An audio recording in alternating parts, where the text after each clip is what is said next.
Hi hello నమస్తే welcome to YK news. This is Sushma. BRS ఎమ్మెల్యేల party ఫిరాయింపులపై తెలంగాణ స్పీకర్ గడ్డం ప్రసాద్ 9 మందికి ఇచ్చిన తీర్పు ఒక లెక్క. ఇవాళ దానం నాగేందర్పై ఇచ్చిన తీర్పు మరో లెక్క. ఎందుకంటే దానం నాగేందర్ పార్టీ మారినట్లు పక్కా ఆధారాలున్నాయి. దానం పార్టీ ఫిరాయించినట్లు సాక్ష్యాలు కూడా సమర్పించాల్సిన అవసరం లేదు. ఎందుకంటే అది జగమెరిగిన సత్యం. బీఆర్ఎస్ నుంచి ఎమ్మెల్యేగా గెలిచిన దానం నాగేందర్ కాంగ్రెస్ టికెట్పై ఎంపీగా పోటీ చేశారు. బీఆర్ఎస్ బీ ఫామ్తో గెలిచిన దానం నాగేందర్ ఆ పార్టీ ఎమ్మెల్యేగా కొనసాగుతూనే కాంగ్రెస్ పార్టీ బీ ఫామ్తో ఎంపీగా పోటీ చేశారు. ఇంతకంటే సాక్ష్యం ఏం కావాలి? దానంపై అనర్హత వేటు వేయడానికి ఇంతకంటే రుజువు ఏం కావాలి? కానీ దానం నాగేందర్ మాత్రం సభాపతికి విచిత్రమైన వాదన వినిపించారు. తాను పార్టీ మారలేదని, బీఆర్ఎస్లోనే ఉన్నానని చెప్పుకొచ్చారు. బీఆర్ఎస్కు వ్యతిరేకంగా ఏ రోజు పనిచేయలేదన్నారు. బీఆర్ఎస్ తనకు ఎప్పుడూ విప్ ఇవ్వలేదని చెప్పుకొచ్చారు. బీఆర్ఎస్ మెంబర్షిప్ వదులుకోలేదు, ఎక్కడా తీసుకోలేదు అని వివరించారు. అన్నిటికంటే భారీ ట్విస్ట్ ఏంటంటే ఎంపీగా పోటీ చేయడం తన వ్యక్తిగత విషయమని వ్యాఖ్యానించడం. దానం నాగేందర్ కాంగ్రెస్ ఎంపీగా పోటీ చేసి కూడా మళ్ళీ ఇప్పుడు బీఆర్ఎస్ ఎమ్మెల్యే అంటున్నారు.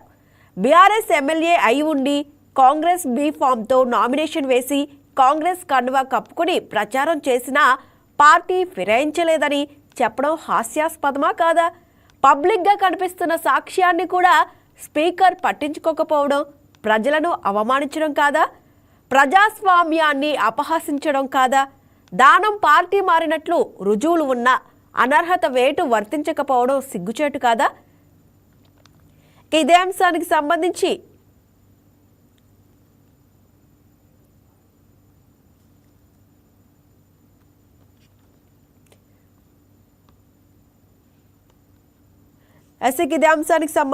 మనతో పాటు ఈరోజు డిబేట్లో పార్టిసిపేట్ చేయడానికి శివకుమార్ లాల్ తెలంగాణ కాంగ్రెస్ అధికార ప్రతినిధి, అలాగే రామ్మూర్తి పోల్పల్లి బీఆర్ఎస్ అధికార ప్రతినిధి మనతో పాటు లైవ్లో సిద్ధంగా ఉన్నారు. నమస్తే సార్.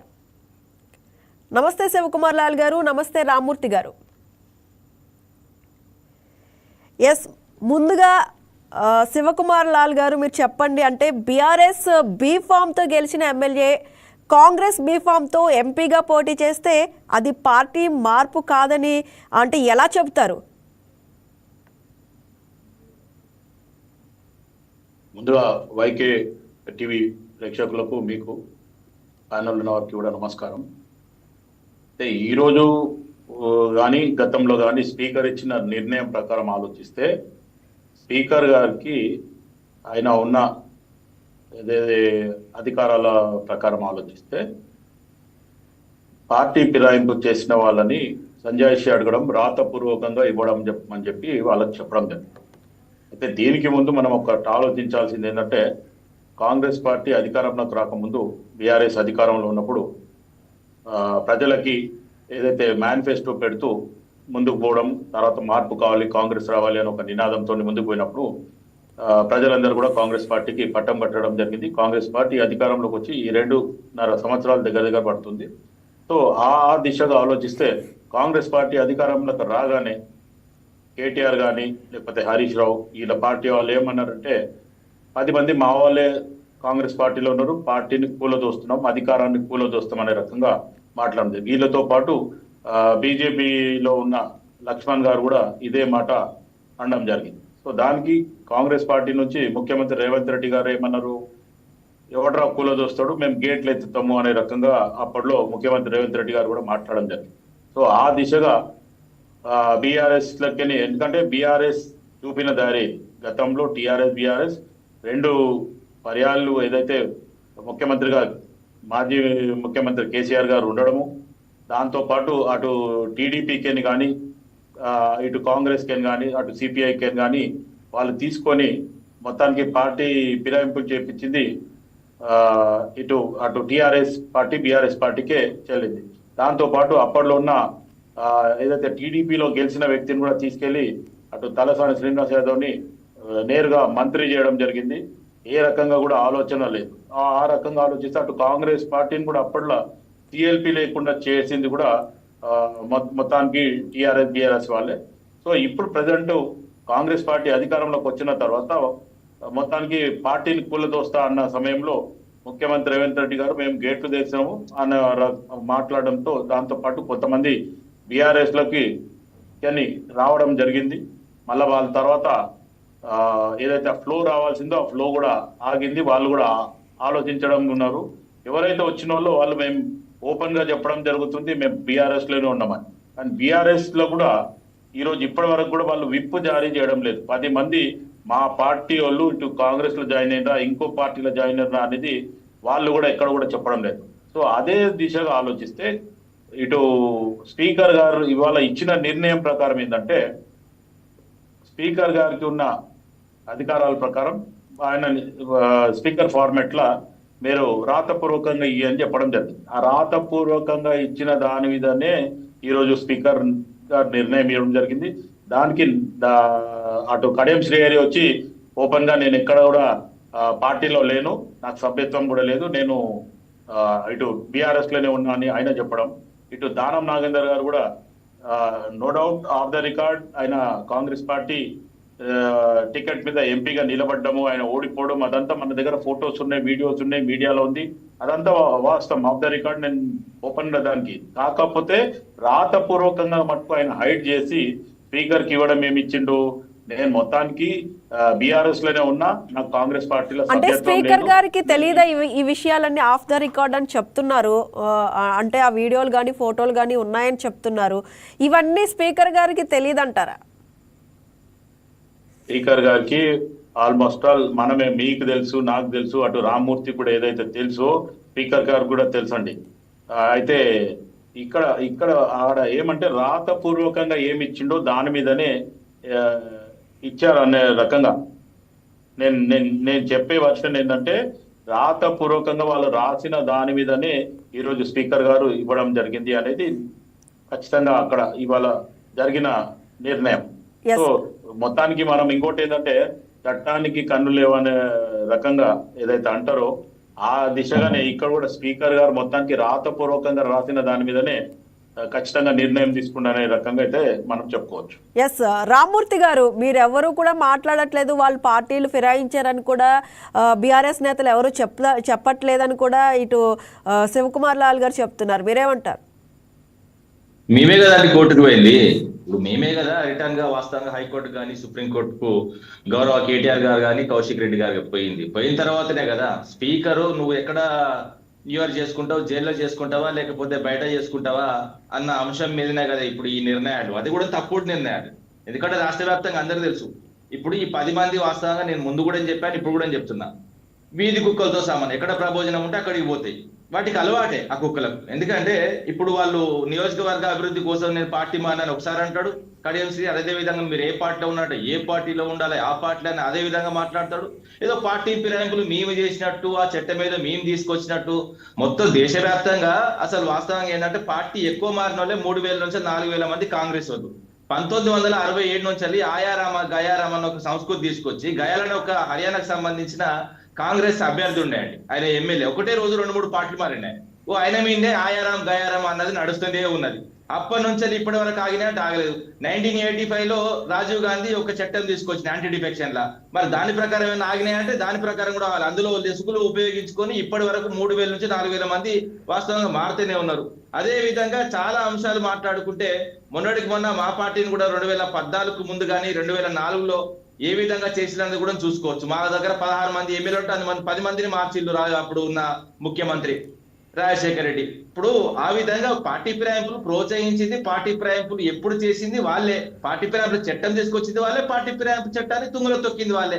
ఏదో మేమే చేసినట్టు మేము వచ్చిన తర్వాత పార్టీ ఫిరాయింపులు అయినప్పుడు 2014లో మా రాష్ట్రం వచ్చిన తర్వాత ఒక దొంగ ఆంధ్రప్రదేశ్ సంబంధించిన ముఖ్యమంత్రి దగ్గర 50 లక్షలు తీసుకొచ్చి మా వాళ్ళం కొనాలన్న సందర్భం వల్ల ఏ విధంగా దొరికింది అన్నది కూడా చూసుకోవచ్చు. దొరికిన తర్వాత వీడియోలో కూడా మాట్లాడు మన వాళ్ళు briefed me, I am with you, don't bother, for everything I am with you, what all they spoke you will ask ani, ade vidhanga frankly you can decide, no problem, now your commitment we will work together అని చెప్పింది ఎవరు? వాస్తవంగా చంద్రబాబు నాయుడు కాదా? అదే విధంగా BJP కూడా అప్పటి నుంచి ఇప్పటి వరకు 300 మంది ఎంపీలను ఎమ్మెల్యేలను మార్చింది బీజేపీ పార్టీ కదా. మేమెంత అంటే వాస్తవంగా మా వాళ్ళు కూడా పార్టీ మారిన వాళ్ళు కూడా మా పార్టీలోకి వచ్చిన తర్వాత 2014లో ఎన్నికలైనప్పుడు 63 సీట్లు రావడం జరిగింది. 63 తర్వాత వచ్చిన తర్వాత 15 మంది అయితే వాస్తవంగా టీడీపీ వాళ్ళు గెలిచిన తర్వాత అందులో 12 మంది వచ్చి మా దాంట్లో చేరి విలీనానికి అప్లై చేసుకున్నారు. అఫీషియల్ గా ఏదైతే యాంటీ డిఫెక్షన్ లాకు అనుగుణంగా అక్కడ స్పీకర్ నిర్ణయం తీసుకోవడం జరిగింది. అదే విధంగా యాంటీ డిఫెక్షన్ లాకి అనుగుణంగా మేము చేర్చుకున్నాం. అదే విధంగా ఒక దొంగ నుంచి కాపాడుకొని అది కూడా కప్పుకున్న వాళ్ళు బాజాబ్గా గులాబీ కండువా కప్పుకున్నామని చెప్పిళ్ళు. అదే విధంగా 2018లో కూడా 88 సీట్లు వచ్చిన తర్వాత ఏకపక్షంగా రిజల్ట్ వచ్చింది కదా రాష్ట్రంలో, మేము అక్కడ గెలిచి ఏం చేస్తామని మా దగ్గరకు వచ్చి అది కూడా గులాబీ కండువా కప్పుకొని బాజాబ్గా మేము పార్టీ మారదామని చెప్పిర్రు. అంతే తప్ప కానీ పార్టీ మారలేదని, అదే విధంగా ఇప్పుడు ఎన్ని మీటింగ్లలో అక్కడ ఇక్కడ అన్ని విధాలుగా చెప్పింది కదా వీళ్ళు 10 మంది. ఆఖరికి కాంగ్రెస్ ఎల్పీ మీటింగ్ కూడా హాజరైన్లు. అదే విధంగా అసెంబ్లీలో కూడా ఒక సైడ్ కూర్చుంటున్నారు. మా దగ్గర మాకు వాళ్ళకి సంబంధం లేదు, మా పార్టీ క్లియర్ చెప్పింది, మేము కోర్టుకు వెళ్ళాం. అదే విధంగా ఈ రోజు కూడా న్యాయపరంగా వాళ్ళు ఎదుర్కొంటాం.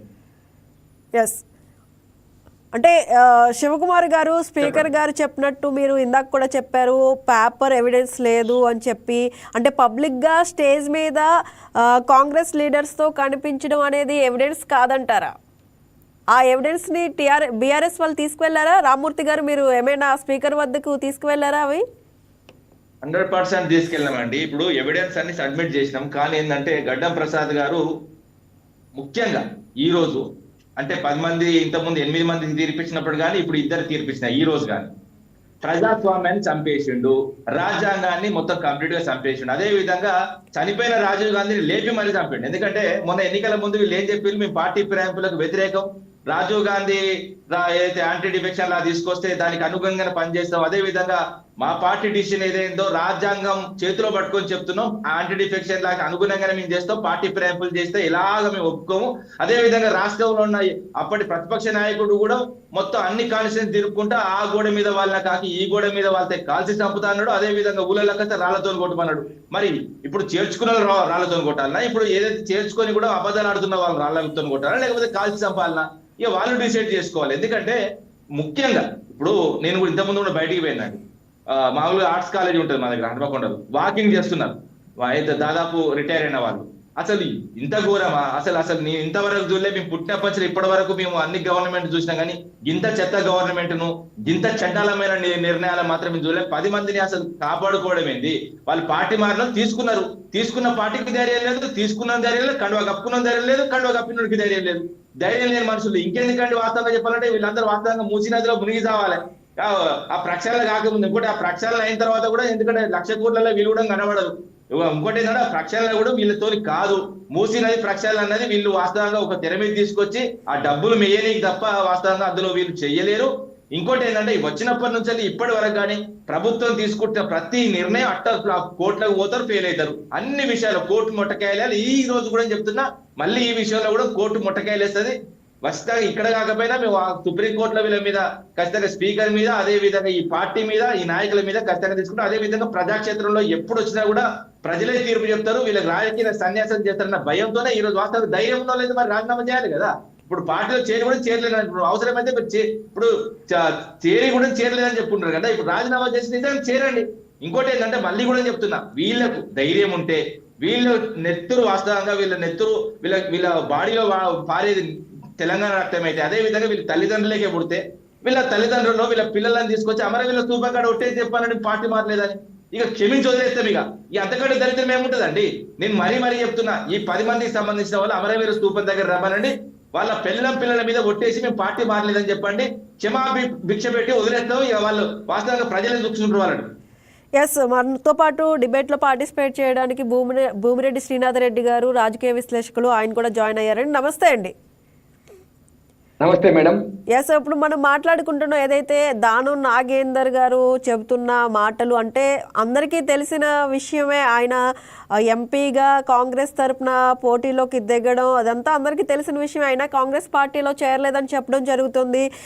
మరొక పక్కేమో స్పీకర్ గారు క్లీన్ చిట్ ఇవ్వడం, ఇదంతా చూసిన కేటీఆర్ గారు కూడా ప్రజాస్వామ్యంపై బహిరంగ దాడి అని ఆయన ట్వీట్ చేయడం, ఇవన్నీ చూస్తూనే ఉన్నాం. ఈరోజు జరుగుతున్న పరిణామాలన్నీ చూస్తుంటే ఎలా అనిపిస్తుంది? మొత్తానికి తెలంగాణలో కాంగ్రెస్ పార్టీ అధికారంలో ఉన్నప్పటికీ కూడా భారతదేశ వ్యాప్తంగా కాంగ్రెస్ పార్టీకి ఉన్నటువంటి లయాల్టీని ఈరోజు తెలంగాణ స్పీకరు చంపేసినటువంటి పరిస్థితి అయితే కనిపిస్తా ఉంది. ఇందులో మొహమాట పడాల్సినటువంటి అవసరం ఏం లేదు. ఎందుకంటే రాహుల్ గాంధీ గారు చాలా స్పష్టంగా కాంగ్రెస్ పార్టీ విధానాలను దేశవ్యాప్తంగా ఎన్నికల సమయంలో ప్రచారం చేస్తా ఉన్నారు. అందులో భాగంగా ఆయన చాలా పార్టీలకు సంబంధించినటువంటి ఫిరాయింపులపైన భారతీయ జనతా పార్టీ భారతదేశంలో అధికారంలో ఉండి ఇతర రాజకీయ పార్టీలను బలహీనపరచడానికి ఆయా పార్టీల ఎమ్మెల్యేలను బెదిరించో, భయపెట్టో, బుజ్జగించో, తాయిలాలు ఇచ్చో తమ పార్టీ వైపుకు తిప్పుకోవడాన్ని, లేదా ఇతర పార్టీల ఒక పార్టీలో ఉన్నటువంటి అంతర్గత విభేదాలను పార్టీలు విభజన చేసే వరకు తీసుకెళ్లడాన్ని రాహుల్ గాంధీ జాతీయ వ్యాప్తంగా ఆయన తప్పుపడుతూ వస్తా ఉన్నారు. మరి ఆ నేపథ్యంలో దానం నాగేందర్ గారి తీర్పు కాంగ్రెస్ పార్టీ జాతీయ స్థాయిలో తీసుకుంటున్నటువంటి నిర్ణయాలకి ఇది ఖచ్చితంగా భిన్నంగా ఉంది. ప్రసాద్ గారు ఏదైతే దానం నాగేంద్ర మీద సానుభూతితో ప్రేమో ఏదైతేనేమి ఈరోజు జాతీయ స్థాయిలో కాంగ్రెస్ పార్టీని మరొకసారి తెలంగాణ కేంద్రంగా బొందబెట్టారన్నటువంటిది నిజం. ఇది స్పష్టమవుతా ఉంది. కాంగ్రెస్ పార్టీ గ్రోత్ అవ్వాల్సినటువంటి సమయంలో ఇలాంటి సంకుచితమైనటువంటి నిర్ణయాల ద్వారా అట్లాంటి నిర్ణయం తీసుకోవడం ద్వారా ఈరోజు జాతీయ స్థాయిలో రేపు ఈ తెలంగాణలో జరిగినటువంటి ముచ్చటను అన్ని రాజకీయ పార్టీలు అన్ని రాష్ట్రాల్లో కాంగ్రెస్ పార్టీ పైకి అస్త్రాలుగా మలుచుకుంటాయి. ఇది ఖచ్చితంగా తప్పదు. ఎందుకంటే జరిగినటువంటిది ఇప్పుడు దానం నాగేంద్ర గారు పార్టీ మారారు అన్నందుకు సాక్ష్యాలు అన్నటువంటి ప్రసాద్ గారి వైఖరి స్పష్టంగా అర్థమవుతా ఉంది. కాంగ్రెస్ పార్టీలో చేరేటటువంటి వాళ్ళు మీరు ఎన్ని ఆధారాలతో దొరికినా కానీ నేను మిమ్మల్ని కాపాడతానని ఒక స్పీకర్ స్థానంలో కూర్చున్నటువంటి వ్యక్తి ఆ విధంగా వ్యవహరించడాన్ని ప్రజాస్వామికవాదులు ఎవ్వరు కూడా హర్షించరు. దానం నాగేంద్ర గారు ఏదో టిఆర్ఎస్ పార్టీ నుంచి కాంగ్రెస్ పార్టీలో చేరి లేదా కాంగ్రెస్ పార్టీకి సంబంధించినటువంటి సానుభూతి పరుడుగా ఉండో లేదంటే ఆ నియోజకవర్గ అభివృద్ధి పనుల కోసం కాంగ్రెస్ తో అంటగాగుతున్నాడనో చెప్పడానికి లేదు ఇక్కడ. ఎందుకంటే ఆయన స్వయంగా పార్లమెంట్ పోటీ చేశాడు కాంగ్రెస్ పార్టీ బీఫామ్ మీద. ఇంతకు మించినటువంటి ఆధారం మరి ఎందుకు ఇంకా ఇంతకు మించినటువంటి ఆధారం ఎక్కడి నుంచి దొరుకుతుందో స్పీకర్ గారు చెప్పాల్సి ఉంటది. గౌరవ స్పీకర్ గారు తెలంగాణలో ఈరోజు తీసుకున్నటువంటి నిర్ణయం చాలా దురదృష్టకరం. అది అందరికన్నా ఎక్కువగా నష్టం చేకూర్చేది ఒక కాంగ్రెస్ పార్టీకే. మరొక అంశం కూడా తెలంగాణలో ముఖ్యంగా హైదరాబాద్ సికింద్రాబాద్ సంబంధించినటువంటి పార్లమెంట్ పరిధిలో గ్రేటర్ హైదరాబాద్ లో ఒక చర్చ నడుస్తోంది, ముఖ్యంగా మా మీడియా సర్కిల్లో. దానం నాగేంద్ర గారు కాంగ్రెస్ పార్టీ నుంచి బీఆర్ఎస్ కు ఎటు తిరిగారో అందరికీ తెలుసు. ఆయనకి రాజకీయ జన్మనిచ్చినటువంటి పి జనార్దన్ రెడ్డి కుటుంబం పైన కూడా ఆయన ఎలాంటి వ్యాఖ్యలు చేశారో చూసినటువంటి నేపథ్యంలో అలాంటి కషాయాన్ని గొర్రె ఎట్లా నమ్ముతుందో అలా ఈరోజు కాంగ్రెస్ పార్టీ నమ్మి కాంగ్రెస్ పార్టీ ఈరోజు దానం నాగేంద్ర ఎమ్మెల్యే ఓటు ద్వారా రాష్ట్రంలో అధికారం లేదు. ఆయన ఎమ్మెల్యేగా కాంగ్రెస్ పార్టీలో చేరకపోతే రాష్ట్రంలో కాంగ్రెస్ పార్టీ అధికారానికి దూరం అయ్యే పరిస్థితి కూడా ఏం లేదు. కానీ రాబోయేటటువంటి జిహెచ్ఎంసి ఎన్నికలను దృష్టిలో పెట్టుకోనో ఏమో ఈ చారిత్రాత్మకమైనటువంటి తప్పిదాన్ని కాంగ్రెస్ పార్టీ చేసిందని నేను భావిస్తా ఉన్నా. ఇదే గ్రేటర్ హైదరాబాద్ పరిధిలో కూడా అన్ని వర్గాల్లో చర్చ నడుస్తోంది. ఇప్పుడు టిఆర్ఎస్ మిత్రులు పెద్దలు ఇక్కడ ఒక విషయాన్ని ప్రస్తావించారు. ఏదైతే అమరవీరుల స్వరూపం ఉందో అక్కడికి పిల్లలతో సహా వచ్చి ప్రమాణం చేయమని. ఇదే హైదరాబాద్ లో చాలా తలసాని శ్రీనివాస్ యాదవ్ లాంటి అనేక మంది లీడర్లను తెలుగుదేశం పార్టీ నుంచి గెలిచిన వారిని లేదా ఇతర రాజకీయ పార్టీల నుంచి గెలిచినటువంటి వారిని కూడా టిఆర్ఎస్ ప్రభుత్వం పార్టీ మార్పులకు లేదా ఫిరాయింపులకు ప్రోత్సహించిన విషయాన్ని కూడా పార్టీ ఫిరాయింపులో మేము తీసుకురాలేదు. ఒక మాట వినండి, పూర్తిగా వినండి. వాళ్ళు మారినామన్నారు 2014లో కానీ 2015లో వాస్తవంగా కొంతమంది టీడీపీ సంబంధించిన వాళ్ళు 2018లో ఏదో మిగతా కాంగ్రెస్ వాళ్ళు వచ్చి చేయనప్పుడు వాళ్ళు బాజాప్తుగా గులాబీ కండువా కప్పుకున్నాము, పార్టీ ఫిరాయింపు చేసామని ఒప్పుకున్నారు. ఈ విధంగా అసలు నిస్సిగ్గుగా అసలు సంసారం ఒక దగ్గర వ్యభిచారం ఒక దగ్గర అన్నట్టు మాట్లాడితే ఇది కరెక్ట్ కాదు. ఇప్పుడు సంసారాన్ని వ్యభిచారంగా చూపించే పరిస్థితులు కూడా తీసుకొచ్చింది. ఇప్పుడు అంత ఘోరమైన పరిస్థితులు ఇంట్లో ఎన్నడూ లేదు, ఎక్కడ కూడా జరగలేదు. ఇంకోటి ఏంటంటే మేము పార్టీ ఫిరాయింపులు అసలు మేము తీసుకురాలేదు. మొత్తం అదాదిగా 1967 నుంచి జరుగుతుంటే అప్పటి నుంచి ఇప్పుడు 3000 నుంచి 4000 మంది వాస్తవం కాంగ్రెస్ మరియు 300 మంది ఎంపీలు ఎమ్మెల్యేలు కూడా వాస్తవంగా ఇది వాషింగ్ పౌడర్ బీజేపీ. వాళ్ళేం తక్కువ కాదు, వీళ్ళేం తక్కువ కాదు. వాస్తవంగా మేము చేసింది తక్కువ. ఏంటంటే మేము కూడా మేము చేర్చుకున్నప్పుడు యాంటీ డిఫెక్షన్ లాక్ అనుగుణంగా ఏదో టీడీపీని చేర్చుకున్నాం, అది కూడా 1/3. ఇంకోటి ఏంటంటే మరీ చెప్తున్నా, మిగతా వాళ్ళు జైలు అయిన వాళ్ళు కూడా బాజాబ్తో కండువా కప్పుతున్నారు. స్పీకర్ హోల్డ్ పెట్టిన అంతే తప్ప తీర్పులు ఇవ్వలేదు, ఎందుకంటే తప్పు చేయలేదు. ఇప్పుడున్న స్పీకర్ గాని ఇప్పుడున్న గవర్నమెంట్ గాని ప్రజాస్వామ్యాన్ని అపహాస్యం చేసింది ఇంకో విధంగా. ఎందుకంటే రాజీవ్ గాంధీ అయితే 1985లో తీసుకొచ్చిన చట్టాన్ని, రాజీవ్ గాంధీని అదే విధంగా చట్టాన్ని లేపి మరీ చంపిందని చెప్తున్నా. ఇది టు బి క్లియర్, నిందులో అబద్ధాలు లేవు. మేము పార్టీ మారలేదు మేము చెప్పట్లేదు. మేము మార్చిన వాళ్ళు కూడా వచ్చి జైన్ అయ్యి కూడా గులాబీ కండువ కప్పుకున్నా అని చెప్పారు. కానీ పార్టీ చేంజ్ కాలేదని ఒక్క మాట ఎవ్వరు నోటకెళ్ళి రాలేదు. ఇంత దుర్మార్గులు అయితే కాదు. కడియం శ్రీహరి వాస్తవంగా చెప్పాలంటే కడియం శ్రీహరి కానీ ఇక్కడ ఉన్న కొండమురళి దంపతులు కానీ నేను చెప్తున్నా, చచ్చిపోయిన పాములో గ్యాస్ న పోసి లేపిండి కేసీఆర్ గారు. తెలంగాణలో మనం తెలుసు కదా అండి, చచ్చిపోయిన పాము మీద గ్యాస్ న పోతే లేతుందని. అలాంటి వాస్తవంగా అది విష సర్పాలు అయితే ఏం తెలుసు, వాళ్ళ ఎక్స్పీరియన్స్ యూజ్ చేసుకుందాం అనుకున్నాం గౌరవ కేసీఆర్ కూడా. కానీ ఏంటంటే మన తెలంగాణ బిడ్డలే కదా, అదే రాజకీయ అనుభవం ఉన్నది కదా, తీసుకొచ్చినాం చేర్చుకున్నాం. కానీ వీళ్ళు ఈ విధంగా బూస కొడతారు, ఈ విధంగా అన్యాయం చేస్తారు, అదే విధంగా ఈ విధంగా పార్టీ ఫిరాయింపులు చేస్తారు. వాళ్ళ బిడ్డల కోసం, వాళ్ళ ఆస్తుల కోసం, అధికారం కోసం ఈ విధంగా ప్రవర్తిస్తారని నువ్వు అనుకోలేదు, నేను అనుకోలేదు, ఎవరు అనుకోలేదు. ఈ రోజు మనం ఈ 10 మందిని కూడా వాస్తవంగా పార్టీ ఫిరాయింపు చేస్తారని. ఇంకోటి ఏంటంటే కడియం శ్రీహరి కూడా ఈ ప్రభుత్వం కూలిపోద్దని మొట్టమొదటిసారిగా స్టేట్మెంట్ ఇచ్చింది, పార్టీకి సంబంధం లేకుండా ఇచ్చింది ఆయనే. ఎందుకంటే పార్టీ ఎక్కడ కూడా చెప్పలేదు. గౌరవ కేసీఆర్ కూడా ఎందుకంటే ఒక 1 year సైలెంట్ గా ఉందాం, ఎందుకంటే వాళ్ళ పరిస్థితి ఏందో తెలియాలని చెప్పింది తప్ప మేము ప్రభుత్వం కూల్చాలని పార్టీ పరంగా ఎక్కడ కూడా తీర్మానం చేయలేదు, అదే విధంగా మాట్లాడలేదు. ముఖ్యంగా మాట్లాడిన వ్యక్తులే కాంగ్రెస్ పార్టీకి అమ్ముడు పోయి ఏదైతే ముందస్తుగా ఏదైతే నేను మరీ చెప్తున్నా, రాష్ట్రంలో నడుస్తున్నది ప్యూర్ కాంగ్రెస్ పార్టీ కాదు, ఇది ఎంసీఆర్ ప్రభుత్వము. ఎందుకంటే మోడీ, చంద్రబాబు, రేవంత్ రెడ్డి కనుసల్లో నడుస్తున్నది. తెలంగాణ అస్తిత్వం మీద కొట్టాలనుకుంటారు, తెలంగాణ అస్తిత్వాన్ని దెబ్బతీయాలనుకుంటారు, తెలంగాణ వాదాన్ని దెబ్బతీయాలనుకుంటున్నారు. తెలంగాణ వాదం ఖచ్చితంగా ఉంటది, ఎందుకంటే ఏ ప్రాంతానికైనా ఆ వాదమే దాని ఆత్మ. ఆంధ్రప్రదేశ్ సంబంధించి వాళ్ళ ఫీలింగ్ ఉండాలి, అదే విధంగా తమిళనాడు ఫీలింగ్ ఉండాలి, తెలంగాణ ఫీలింగ్ ఉండాలి. ఈ తెలంగాణ ఫీలింగ్ చంపేయడానికి కుట్రలు చేస్తున్నారు. కానీ తెలంగాణ చాలా తెలివికల తెలంగాణ, ఇంత ముందులాగా ఎడ్డి తెలంగాణ కాదు. 60 ఏళ్ళు ఎడ్డి తెలంగాణ దోచుకున్నారు, కానీ ఇప్పుడు దోచుకునే పరిస్థితి లేదు. మొత్తం ఆన్లైన్ యుగం, ప్రతి తెలుస్తున్నది. వీళ్ళు చేసే ద్రోహాలు కానీ, వీళ్ళు చేసే మోసాలు కానీ, ప్రభుత్వం వచ్చినప్పటి ఇప్పటి చేసే ఈ కార్యక్రమాలను కానీ ఖచ్చితంగా ఎండగడతాం. ప్రజాక్షేత్రంలో వీళ్ళని ఖచ్చితంగా నిలదీస్తాం. ఇంకోటి ఏంటంటే కోర్టు అంశంలో కూడా కోర్టు పరిధిలో ఉన్నది, కోర్టు పరిధిలో కూడా మేము కొట్టాడు. ఎస్ శివకుమార్ గారు, ఇప్పుడు మనం చూసుకున్నట్టయితే కూడా దానం నాగేందర్ ఏదైతే ఎంపీగా ఆయన పోటీ చేసినది కూడా వ్యక్తిగత విషయం అని కూడా ఆయన చెబుతున్న పరిస్థితి చూస్తూ ఉన్నాము. అయితే ఇప్పుడు ఆయన మీద వేటు వేయకపోవడం వల్ల స్పీకర్గా ఎవరైతే ఉన్నారో మీ పార్టీ తరఫున, మీ పార్టీ గురించి ప్రజల్లోకి ఏ విధంగా వెళ్తుంది? ప్రజలందరికీ తెలుసు కదా.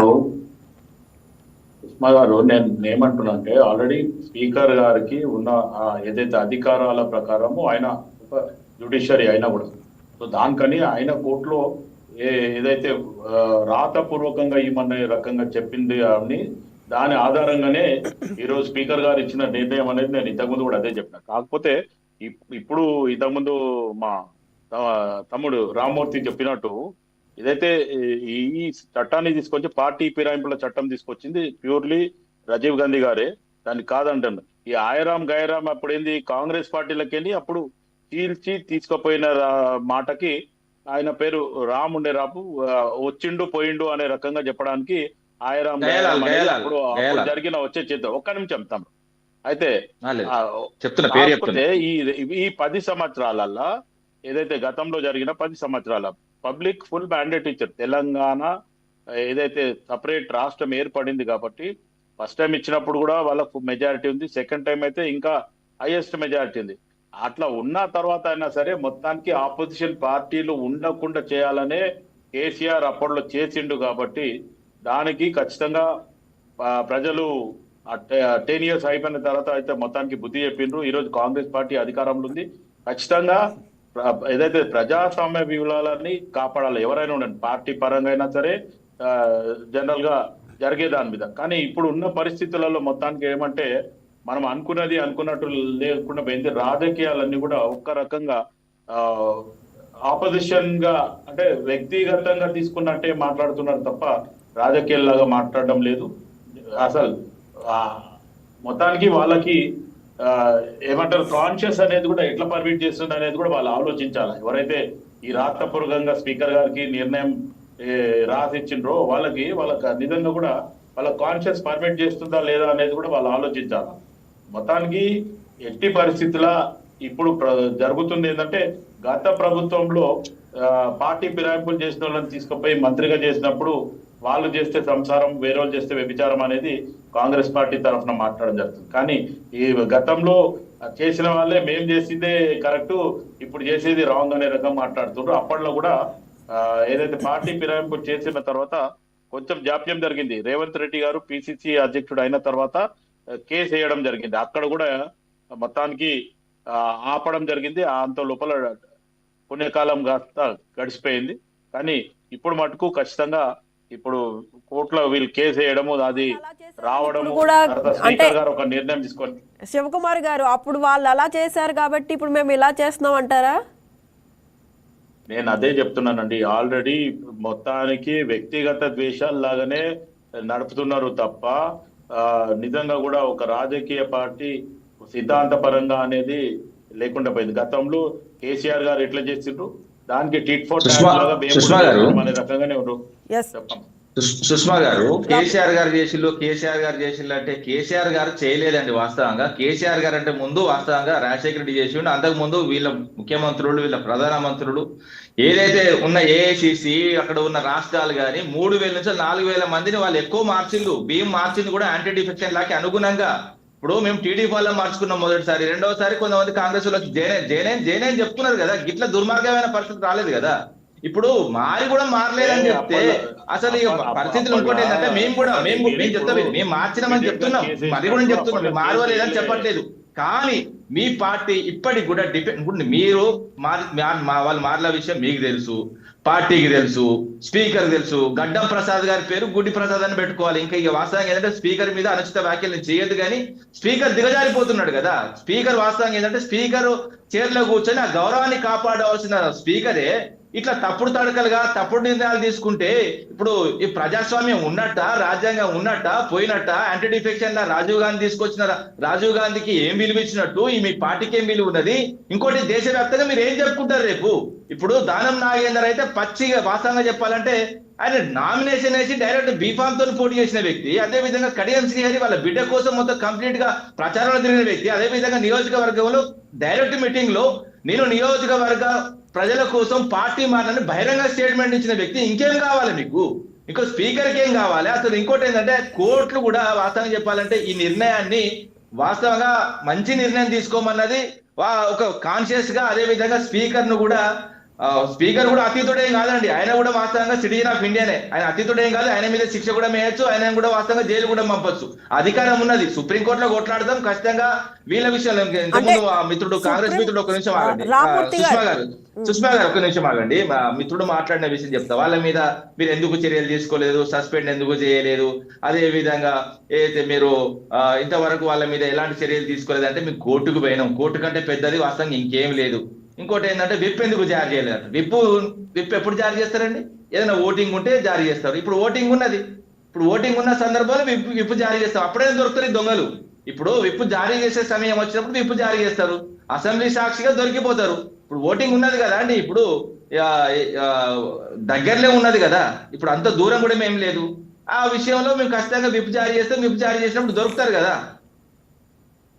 రాజ్యసభ ఎంపీకి ఉన్నారు కదా, రాజ్యసభ ఎంపీకి ఓటేసినప్పుడు దొరుకుతారు కదా. దొరికినప్పుడు విప్ జారీ చేసినప్పుడు దొరుకుతారు. అదే విధంగా కోర్టులో ఏం సబ్మిట్ చేయాలి, హైకోర్టులో ఏం సబ్మిట్ చేయాలి, సుప్రీంకోర్టులో ఏం సబ్మిట్ చేయాలి, స్పీకర్ దగ్గర ఏం సబ్మిట్ చేయాలి, అన్ని సబ్మిట్ చేసినాం. సబ్మిట్ చేసిన తర్వాత కూడా సెల్ఫ్ డిఫెన్స్ లో ఈ 10 మందిని కాపాడుకునే విషయం అందరికీ తెలుసు. కాంగ్రెస్ పార్టీ నిర్ణయం తప్ప, కాంగ్రెస్ పార్టీ చేతి గుర్తు చేతిలోకి వేయండు గడ్డం ప్రసాద్ తప్ప ఆయనకు స్వేచ్ఛ లేదు. ఆయన ఒక దళితుడు, అంత పెద్దగా ఎదిగిండు, మంచి వ్యక్తే. కానీ ఏంటంటే కాంగ్రెస్ చేతిలోకి పోయి కరప్ట్ అయిండు. కంప్లీట్ గా ఆయన ఇమేజ్ శాశ్వతంగా తెలంగాణ నేల మీద పొడగొట్టుకున్నాడు. అదే విధంగా చరిత్రలో ఒక బ్యాడ్, అదే విధంగా ఒక ఎందుకంటే నిర్ణయం తీసుకోవడంలో ఫెయిల్ అయిన స్పీకర్ గా చరిత్రను నిలిచిపోతాడు. శివకుమార్ గారు వీళ్ళు ముందు నేను అదే ఇంతకుముందు ఏమన్నంటే మా పార్టీలో వీళ్ళు లేరు అని చెప్పి టిఆర్ఎస్ ఒక విప్ గాని లేకపోతే వాళ్ళ ఒక బహిరంగ అది విప్ ఉండదండి దానికి. వాళ్ళు దానికి ఇవ్వాలి. విప్ ఉండదు. కానీ వాళ్ళు దానికి ఏమంటుండ్రంటే విప్ ఉండదు. మా పార్టీలో పార్టీలో లేరని విప్ జారీ చేసడం ఉండదు. విప్ అన్నది ఏవైనా కూడా అధికారికంగా ఉంటది. ఓటింగ్ అప్పుడే విప్ జారీ చేస్తారు. ఓటింగ్ ఉన్నది ముందుంది ముసల పండుగ దొరుకుతారు. మరీ దూరం ఏం లేదు. ఈ దొంగలు దొరుకుతారు, ఈ దుర్మార్గులు దొరుకుతారు, ఈ దుష్టులు దొరుకుతారు. వాస్తవంగా చెప్పాలంటే వీళ్ళు వాస్తవంగా సక్రంగా అయితే పుట్టిన వాళ్ళు కాదండి వీళ్ళు. ఈ 10 మందిని తిడితే మీకు కోపం రావద్దు. ఒకవేళ మీకు కోపం వచ్చిందా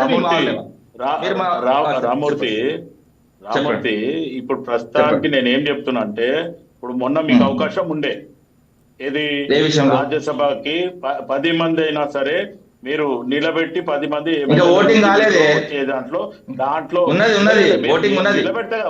జారీ చేస్తాం అది కూడా సుప్రీంకోర్టు హైకోర్టుకు సబ్మిట్ చేస్తున్నా. ఇప్పుడు నువ్వు ఆల్రెడీ మీరు గిట్ట మీ అభ్యర్థినో ఎవరినో నిలబెట్టి ఉంటే ఈ రోజు రాజ్యసభలో మీరు నిలబెట్టి ఉంటే సరిపోయేది. కానీ ఓవరాల్ గా వన్ సైడెడ్ గా అభ్యర్థి నిలబెడితే కాదు, మా పార్టీలో ఉన్న ఎమ్మెల్యేలు ఎటు ఓటు వేయాలన్నది ఉంటది. ఇప్పుడు అయిపోలేదు, నిలబెడితేనే ఉండదు. నిలబెట్టకున్నా కూడా విప్ ఉంటది. విప్పు అంటే మొత్తానికి రేపు యూనానిమస్ గా ఆయన ఎలక్ట్ అయిండు కాబట్టి అది సరిపోయింది. ఇది అది కథ అయిపోయింది. ఆ కథ మొత్తం ముందు ఓటింగ్ మొత్తం అయిపోయిందా? ఓటింగ్లు ఉన్నాయి ఇక ఇప్పుడు అదే అంటే మీ పార్టీ పరంగా అవకాశం ఉండే మీరు ఎవరినైతే పట్టుకోవాలన్నప్పుడు ఇమీడియట్ గా మొన్న మీ క్యాండిడేట్ నిలబెట్టుంటే సరిపోయేది. మీరు మీరేమంటే అక్కడ నుంచి పోటీ నుంచి తప్పించుకోవడం మీ ఎదుటి వాళ్ళకి అవకాశం కూడా ఇస్తున్నారు అనేది నేను చెప్పేది. ఆడ అంటే ఒక సంఖ్య ప్రకారము మాకు వస్తుంది. సంఖ్య ప్రకారము మాకు తెలుసు, సిచ్యువేషన్ ఎలా ఉన్నాయో మాకు తెలుసు.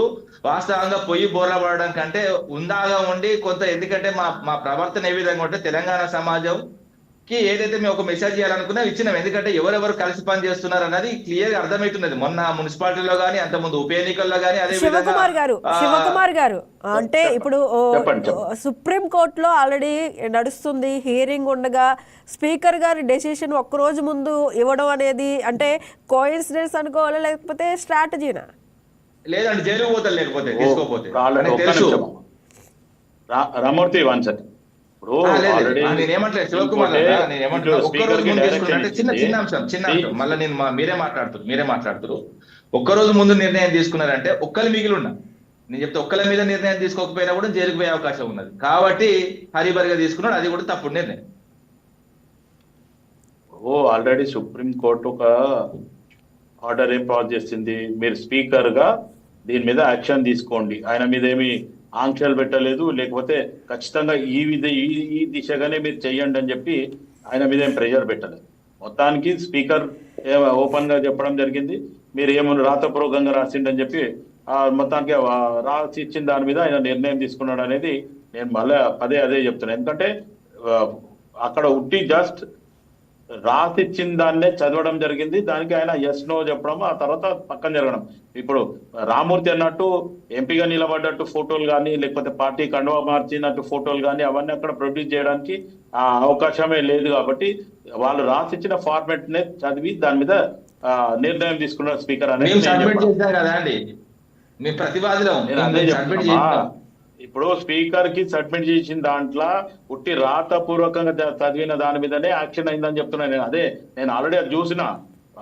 స్పీకర్ గారు తీసుకున్న డిసిషన్ దగ్గర ఆ కోర్టులో ఏం జరిగింది అనేది నేను చూసినా కాబట్టి అదే చెప్తున్నాను నేను. ఇప్పుడు ఆ డాక్యుమెంటేషన్స్ అవన్నీ పక్కన పెట్టి రాతపూర్వకంగా రాసిన దాని మీదనే ఇప్పుడు మన ఆబ్జెక్టివ్ టైప్ ఎట్లా ఉంటుంది ఎస్ నో అనే రకంగా ఈ పాయింట్ దగ్గర ఇదేంది అని అడిగినప్పుడు దానికి ఆన్సర్ అటు కడెప్ శ్రేయర్ కానీ ఇటు దానం నాగేందర్ గారిని ఇచ్చారు. దాని మీదనే మీ యాంటీ డిఫెక్షన్ లాగా మీకు సంబంధం లేదు, పార్టీ ఫిరాయించిన అవసరం లేదు, ఓన్లీ రాతపూర్వకంగా. ఎందుకంటే ఎవిడెన్స్ ఉన్నది చదివితే మాత్రం ఎవిడెన్స్ ఉన్నది మాత్రము డిస్క్వాలిఫై అవుతారు. ఎవిడెన్స్ లేని మీ పార్టీ అధికారంలో ఉన్నప్పుడు 10 సంవత్సరాలు నాంచింది కదా పోచారం శ్రీనివాస్ రెడ్డి ఏం చేసిండు? నాంచలేదా? పార్టీ మారని చెప్పారు కదా. గతంలో ఉన్న పార్టీ ముఖ్యమంత్రికి మారని చెప్పారు కదా. గతంలో ఉన్న ముఖ్యమంత్రికి పార్టీ మారినామని చెప్పారు కదా, అప్పచెప్పలేదా? దొంగల్లాగా వ్యవహరించలేదు కదా. మళ్ళీ కూడా చెప్తున్నా, వాళ్ళు పార్టీ మారినామని చెప్పారు బాజాప్తుగా, ఇట్లా దొంగల్లాగా వ్యవహరించలేదు. ఇంకోటి ఏంటంటే ఇప్పుడు కూడా వాళ్ళ వకాలతా పుచ్చుకొని మీరు అసలు ఎందుకు వస్తున్నారు నాకు అర్థం లేదు. 10 మందికి సంబంధించిన మా వాళ్ళు కాదు, డైరెక్ట్ చెప్పండి మీరు. ఇప్పుడు అట్లా కూడా చెప్పట్లేదే మీరు. అప్పుడు వాళ్ళు చేసింది కాబట్టి ఇప్పుడు మేము చేస్తున్నాము, అప్పుడు అది చేసింది కాబట్టి ఇప్పుడు ఈ మీరు చేస్తున్నాము మీరే చెప్తున్నారు. ఒకసారి మీరే ఒప్పుకుంటారు, ఒకసారి మీరే ఒప్పుకోరు. అసలు నాకే కన్ఫ్యూజన్ ఉన్నది. అసలు 10 మంది ఏ పార్టీకి సంబంధించిన ఒకసారి చెప్పండి.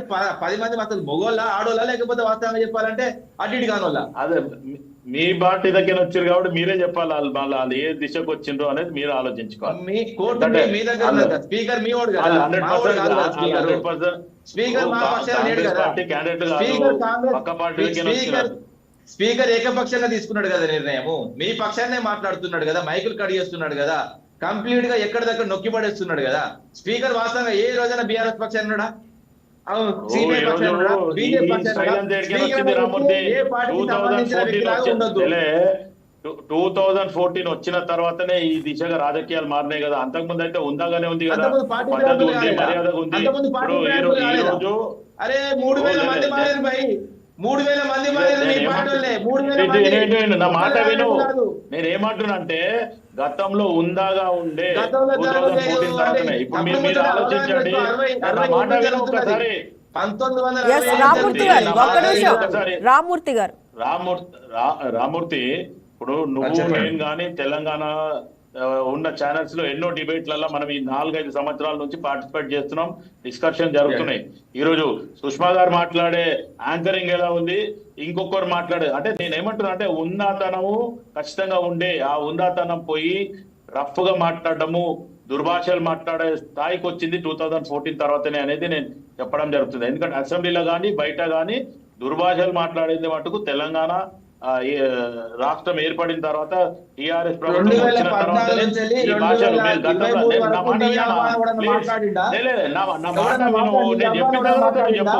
మీ భాష కరెక్ట్ లేదా?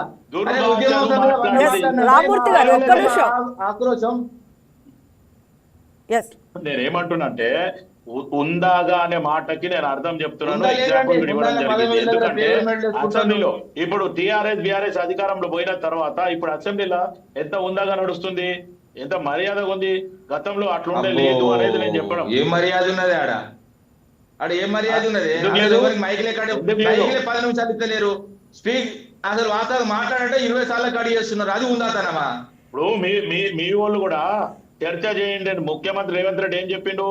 స్పీకర్ గారికి విన్నపం చేసిండు, మొత్తానికి హౌస్ ని తాళం వేసి పెట్టండి, ఈ టీఆర్ఎస్ బీఆర్ఎస్ చేసిన తప్పిదాలన్నీ కూడా మనం బయట పెడదాం, వాళ్ళు వినాలి, వాళ్ళు చేసిన తప్పేంది అనేది కూడా ముఖ్యమంత్రి కాదు. తెలంగాణ ప్రజలే తలపేస్తారు, అన్యాయం చేస్తున్నారు కదా. అసెంబ్లీకి వాస్తవంగా వాళ్ళే తలపేస్తారు.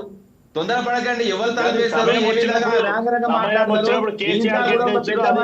పెద్ద మంచి ఉందాతనం లేదు. మేము చేసిన దోపిడి కాదు, ఎవరు చేసిన దోపిడో ఇంకా 2 ఏళ్ళు అయితే తెలిసిపోతుంది మొత్తం ప్రజలకు. ఇప్పుడు ఎందుకంటే ఆదాయం ఎడిపోతున్నది, తీసుకొచ్చి అప్పులు ఎడిపోతున్నాయి. ఏ విధంగా రేవంత్ రెడ్డి అన్నదమ్ములు దౌర్జన్యం చేస్తున్నారు, ఎంత నీకేమొచ్చిందన్న? దండం పెడతానే ఎందుకే? నీకేమొచ్చింది? నీకేమిచ్చిందే పార్టీ? సుదీర్ఘంగా పనిచేస్తున్నావు, నీ మొత్తం నీ త్యాగం చేస్తున్నావు, నీ కుటుంబం కూడా మాగమైంది. కానీ వాస్తవంగా చెప్పండి, రేవంత్ రెడ్డి అన్నదమ్ములు ఎట్లున్నారు, ఏ విధంగా వచ్చిళ్ళు?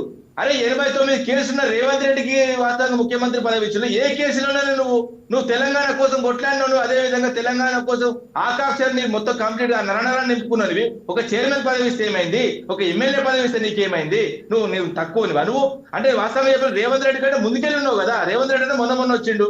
అరే పార్టీ నిన్ను అన్యాయం చేసింది, ఇంకా కూడా పార్టీని మోసుకుంటా టీవీ డిబేట్లలో వాస్తవంగా నేను ఎంత డిఫెండ్ చేసుకుంటూ వస్తున్నావు. ఆ పార్టీ గుర్తిస్తున్నదా? ఆఖరికి ఒకే వర్గానికి సీట్లు ఇస్తున్నారు.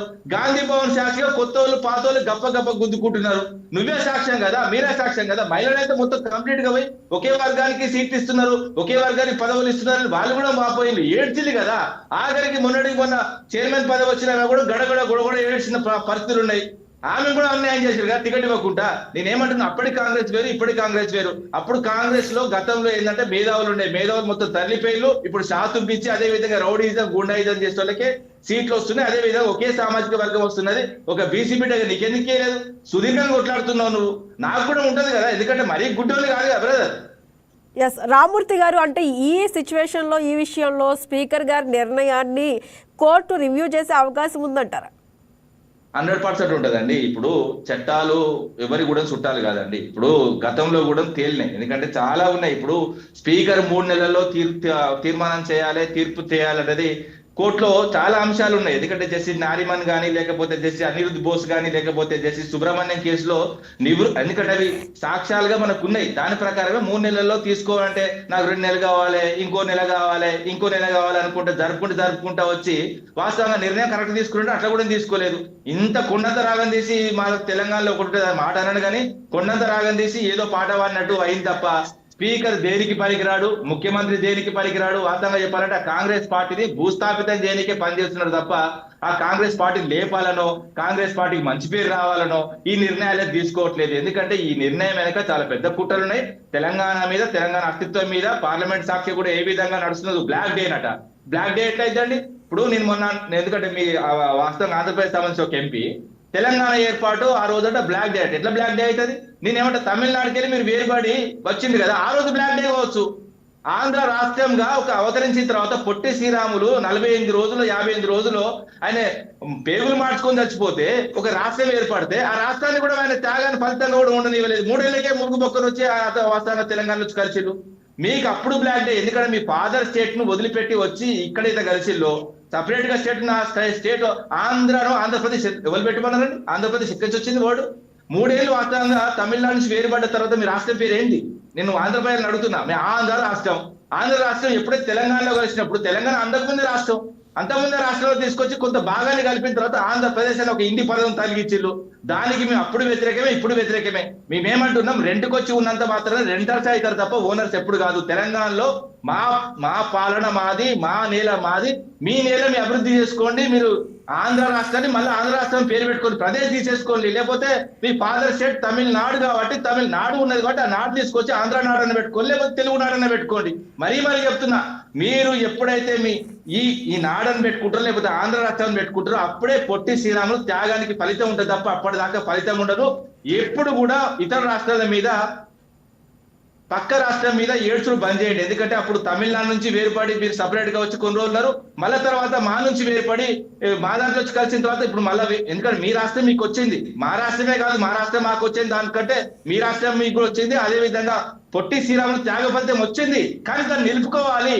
ఈ ఆంధ్రప్రదేశ్ మీద మేము ఎప్పుడు ఏడవలేదండి. ప్రాంతాలుగా విడిపోదామన్నాం, అన్నదమ్ములా కలిసి ఉన్నామన్నాం, మీ భాగ్య కోరుకుంటున్నాం.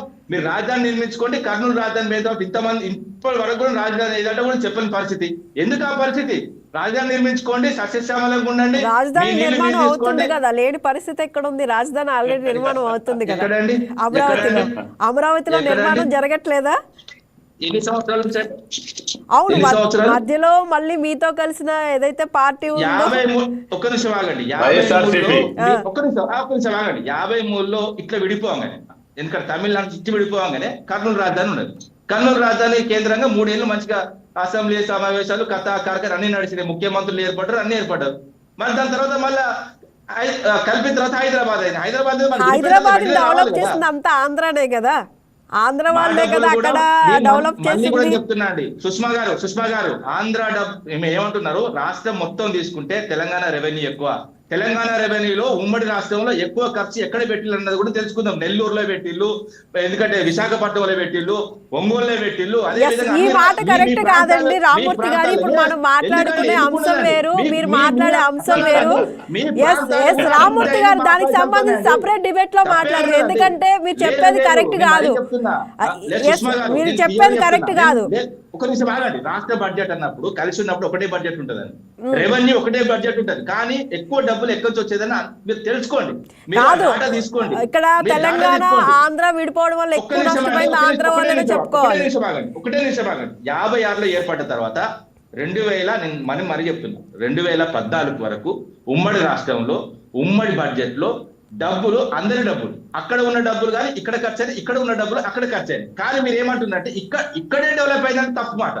అక్కడ కూడా అది వాస్తవమే కదా, తప్పేముంది దాంట్లో, వాస్తవమే కదా. సరే ఇప్పుడు మనం మాట్లాడుకునేది అయితే అది కాదు కాబట్టి దాని గురించి సపరేట్ డిబేట్ మాట్లాడుకుందాం. సపరేట్ డిబేట్ లో అంటే ఇప్పుడు శివకుమార్ గారు మనం ఈ అంశం గురించి మాట్లాడుకుంటే ఇప్పుడు ఈ రోజు స్పీకర్ గారు తీసుకున్న నిర్ణయం ఏదైతే ఉందో ఇది రాజకీయ సౌకర్యం కోసం తీసుకున్న నిర్ణయంగానే చాలా వరకు వెళ్తూ ఉంది. అంటే క్లీన్ చిట్ కాదని ఎలా నిరూపిస్తారు అని కూడా అటు బీఆర్ఎస్ వాళ్ళని అడగొచ్చు. అంటే ఇది ఎంతవరకు వెళ్తుంది అనేది చూడాలి. కాకపోతే ఏంటంటే అందరికీ తెలిసిన విషయమే, అసలు ఫొటోస్ ఉన్నాయి, ఆయన పార్టీ తరపున కాంగ్రెస్ పార్టీ తరపున తిరిగిన అన్ని ఫోటోలు అవి ఉన్నాయి.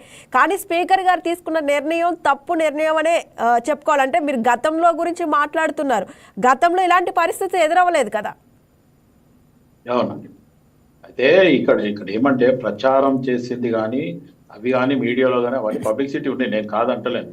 కానీ వాళ్ళు ఏదైతే రాతపూర్వకంగా దీని మీద తీసుకున్న దాని మీదనే స్పీకర్ నిర్ణయం తీసుకున్నారు కాబట్టి దాని మీదనే ఆయన ఒక తీర్పు ఇవ్వడం జరిగింది.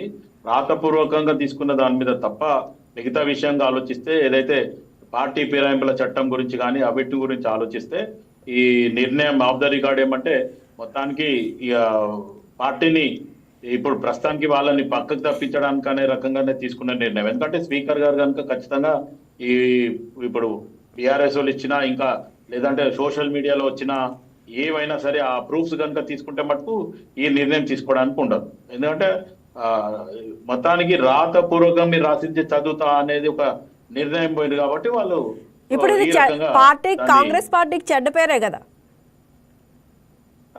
ఖచ్చితంగా రేపు రాబోయే రోజులలో ఏమవుతుందంటే స్పీకర్ తీసుకున్న నిర్ణయం ఇది తప్పనేది రేపు రాబోయే రోజులు కాదండి, ఆల్రెడీ నిర్ణయం తీసుకున్నప్పటి నుంచే ఒక రకంగా స్టార్ట్ అయిపోయింది. ఎందుకంటే పార్టీలో ఒరిజినల్ కాంగ్రెస్ ఇట్లా లేదు అనే రకంగా కూడా మాట్లాడడం జరుగుతుంది. ఎవరైతే కాంగ్రెస్ పార్టీకి అంకిత భావంతో పనిచేస్తున్న వాళ్ళకి ఎవరు కూడా ఇట్లాంటి పరిస్థితి లేదు. అక్కడ జంప్ జలానీలకే అవకాశం ఎక్కువ ఉంది అనేది కూడా మొత్తానికి నాకు చాలా మంది మిత్రులు, ఇప్పుడు నేను ఆల్మోస్ట్ ఆల్ ఒక 1983 నుంచి పార్టీలో ఇప్పటి వరకు ఉన్నాను. ఇప్పుడు రామ్మూర్తి గారు ఏదో మేము ఎప్పుడు కూడా మా అసలు ఏమంటారు అసలు పార్టీ పరంగా ఆలోచిస్తే ఎప్పుడు కూడా మాకు పడదు. అటువంటి పరిస్థితి ఆయన కూడా ఒక రకంగా ఇన్ని సంవత్సరాల నుంచి ఒక 43 years నుంచి పార్టీలో ఉన్న గుర్తింపు లేదు, బ్యాక్ డోర్ ఎంట్రీస్ అవుతున్నాయి, మీరు ఇంకా పార్టీకి చేస్తున్నట్టే తప్పదు కదండి. ఒకసారి అంకిత భావంతో పార్టీకి పనిచేస్తున్నప్పుడు కష్ట నష్టాలు ఉంటాయి. సరే పార్టీ అధికారంలో వచ్చినప్పుడు మనకు అవకాశాలు ఇచ్చిందా లేదా అనేది పక్కన పెడితే నమ్మిన సిద్ధాంతం గురించో లేకపోతే నమ్మిన పార్టీ గురించి మనం పనిచేయడం జరుగుతుంది. చూద్దాం, ఇప్పుడు నిర్ణయంలో మనం మంచి ఆలోచిస్తున్నాం, మంచి జరుగుతుందని కూడా ఆశిద్దాం. ఎస్ రామూర్తి గారు, ఈ విషయంలో మీరు కోర్టుకు కానీ ఎలా ముందుకు వెళ్ళబోతున్నారు? పార్టీ ఫిరాయింపుల విషయంలో మొదటి నుంచి కొట్లాడుతున్నాం. అదే విధంగా నేరస్తులు ఎవరు అన్నది ప్రజల దృష్టికి తీసుకెళ్ళాం. అదే విధంగా వీళ్ళు ఏ విధంగా వీళ్ళ కాన్స్టిట్యున్సీ ప్రజలను, అదే విధంగా తెలంగాణ ప్రజలు, ఆఖరికి కాంగ్రెస్ పార్టీని కూడా ఒక డైలమాలో అదే విధంగా ఒక బ్యాడ్ నేమ్ తీసుకురావడానికి కారణమేలా. అదే విధంగా ఒక పార్టీ స్టాండ్ తీసుకున్నప్పుడు, ఎందుకంటే ఒక నేషనల్ పార్టీ ఏఐసిసి మేము పార్టీ ఫిరాయింపులకు వ్యతిరేకం అని మొన్న ఇది అసెంబ్లీ ఎన్నికల ముందు కానీ అదే విధంగా ఎంపీ ఎన్నికల ముందు కానీ క్లియర్ గా చెప్పినప్పుడు ఆ మాట మీద ఉండాలి. ఇప్పుడు ఎవరైనా కూడా ఒక మాట నిర్ణయం తీసుకున్నామంటే ఆ నిర్ణయం ప్రకారం ఉండాలి. మేము కూడా కొన్ని నిర్ణయాలు తీసుకున్నాం, నిర్ణయాల ప్రకారం కట్టుబడి ఉన్నాం. ఎందుకంటే మేము పార్టీ ఫిరాయింపులకు ఏ రోజు కూడా యాంటీ డిఫెక్షన్ లాగా అనుగుణంగానే చేంజ్ చేసుకున్నాం. అదే విధంగా పార్టీ మారిన కూడా పార్టీ మారిలని వాళ్ళతో ప్రకటించడం, అదే విధంగా మేము కూడా ప్రకటించినాం. కానీ మారలేదని ఈ విధంగా దొంగ నాటకాలు అయితే చేయలేదు. ఇప్పటికి కూడా చెప్తున్నా, వీళ్ళు ప్రజాక్షేత్రంలో ఖచ్చితంగా శిక్ష పడతారు. ఈ 10 మంది ఎమ్మెల్యేలు ఎవరైతే ఉన్నారో వీళ్ళకి ఆల్రెడీ రాజకీయంగా సమాధి పడ్డది. ఓన్లీ ఎన్నికలకు ఓడమే ఉన్నది. వాళ్ళ ఎన్నికలు ఎప్పుడు వచ్చినా, ఇప్పుడు తీసుకొచ్చినా, లేకపోతే వాళ్ళు రాజీనామా చేసి ముందుకు పోయినా, లేకపోతే సుప్రీంకోర్టులో ఏమైనా నిర్ణయం తీసుకొని ఏమైనా వీళ్ళకి అనుకూలంగా వీళ్ళు కంప్లీట్ గా ఏదైతే ఒక పార్టీని అడ్డం పెట్టుకొని, లేకపోతే వ్యవస్థను అడ్డం పెట్టుకొని, లేకపోతే యాంటీ డిఫెక్షన్ లాగా కొన్ని లొసుగులో పెట్టుకొని తప్పించుకున్నా కూడా ప్రజాక్షేత్రంలో ఖచ్చితంగా శిక్ష పడుతుంది. వీళ్ళ గురించి అయితే వాస్తవంగా చెప్పాలంటే అందరం, ఎందుకంటే పార్టీలకు అతీతంగా చాలా మంది కూడా మాట్లాడుకుంటున్నారు. వ్యవస్థలో చాలా చెడ్డ సందర్భం ఇది. ఇంకోటి ఏంటంటే ఈ రోజు అయితే వాస్తవంగా ఇద్దరు కూడా రెడ్ హ్యాండ్ గా దొరికిన వాళ్ళే పార్టీ ఫిరాయింపులు చేసి కూడా మేము పార్టీ ఫిరాయింపులు చేయలేదు, అదే విధంగా వాళ్ళు పార్టీ ఫిరాయింపులు చేయలేదు, క్లీన్ చిట్ ఇవ్వడం. గడ్డం ప్రసాద్ గారిని నైతికంగా ఈ పార్టీని, అదే విధంగా ఈ పార్టీ వ్యవస్థను, అదే విధంగా ఏదైతే చట్టసభలను కూడా అగౌరవపరుస్తూ ఏదైతే తీసుకునే నిర్ణయంగా నేను వర్ణిస్తున్నాను. ఎస్, అంటే ఈ స్పీకర్ గారు తీసుకున్న ఈ ఇచ్చిన క్లీన్ చిట్ వాళ్ళు చూసుకున్నట్లయితే శివకుమార్ గారు ఫ్యూచర్ డిఫెక్షన్ కి గ్రీన్ సిగ్నల్ వెళ్ళింది అనుకోవచ్చా? క్లెయిమ్ ఉండదండి. అంటే రేపు ఫ్యూచర్ లో ఇప్పుడు ఇంకా ఈ కేసు కనుక ఇట్లాగే కొనసాగి ముందుకు పోతే దాని మీద సుప్రీంకోర్టు నిర్ణయం తీసుకోవడంలో ఏముంటది అనేది చూద్దాం. ఎందుకంటే సుప్రీంకోర్టులో వీళ్ళు ఇచ్చే ఎవిడెన్స్ బట్టి ఇప్పుడు స్పీకర్ గారు ఒక లేదండి, చదివి స్పీకర్ గారు 10 మంది తీసుకున్న నిర్ణయాలు సుప్రీంకోర్టుకు సబ్మిట్ చేయాలి. శివకుమార్ గారు, నేనేమంటున్నా, ఇప్పుడు తీసుకున్న నిర్ణయాల్ని రేపు ఎల్లుండో స్పీకర్ ఆఫీసు కోర్టుకు సబ్మిట్ చేయాలి. కోర్టుకు సబ్మిట్ చేసిన తర్వాత అందులో న్యాయమైంది అన్యాయమైంది విచారణ జరుగుతుంది. అదే ఇప్పుడు ఇక్కడ ఈ జరిగిన నిర్ణయమే ఫైనలా లేకపోతే కాదా అనేది సుష్మా గారు అడిగితే అదే చెప్తున్నాను నేను. దీని తర్వాత నెక్స్ట్ మళ్ళీ సుప్రీం కోర్టులో వీళ్ళు దీన్ని బ్యాకప్ చేయాల్సి వస్తుంది అండి, ఫాలోఅప్ చేయాల్సి వస్తుంది. వీళ్ళు ఫాలోఅప్ చేసిన తర్వాత అక్కడ సుప్రీం కోర్టులో తీసుకునే నిర్ణయమే రేపు ఫైనల్ అవుతుంది. అప్పుడు సుప్రీం కోర్టులో మళ్ళీ వీళ్ళు ఏం చెప్తారు, లేకపోతే కాంగ్రెస్ పార్టీకి వాదన ఏం చెప్తారు అనేది దాని మీద అక్కడ సుప్రీం కోర్టు ఇచ్చిన నిర్ణయంనే ఫైనల్ అవుతుంది. ఎస్, ఫైనల్ గా రామ్మూర్తి గారు చెప్పండి, డిఫెక్షన్ పాలిటిక్స్ వల్ల డెవలప్మెంట్ పొలిటిక్స్ డైవర్ట్ అవుతుందా? సెకండ్ జనరేషన్ చనిపోద్దండి. ఇప్పుడు ఏంటంటే బాగా సీనియర్ నాయకులు ఏం చేస్తున్నారంటే కొన్ని ఏళ్ల నుంచి వాళ్ళ తర్వాత వాళ్ళ కుటుంబం తర్వాత వాళ్ళ వ్యవస్థ, వాళ్ళ అధికారం, అదే విధంగా వాళ్ళు కాపాడుకునే క్రమంలో సెకండ్ జనరేషన్ చంపేస్తున్నారు. రాజకీయాల్లో ఎప్పుడైనా కూడా నేను ఒక చిన్న అంశం కూడా చెప్తాను. ఎందుకంటే నదిలో కానీ లేకపోతే చెరువులో కానీ నీళ్లు అక్కడే ఉంటే మురుగు నీళ్ళు అవుతాయండి.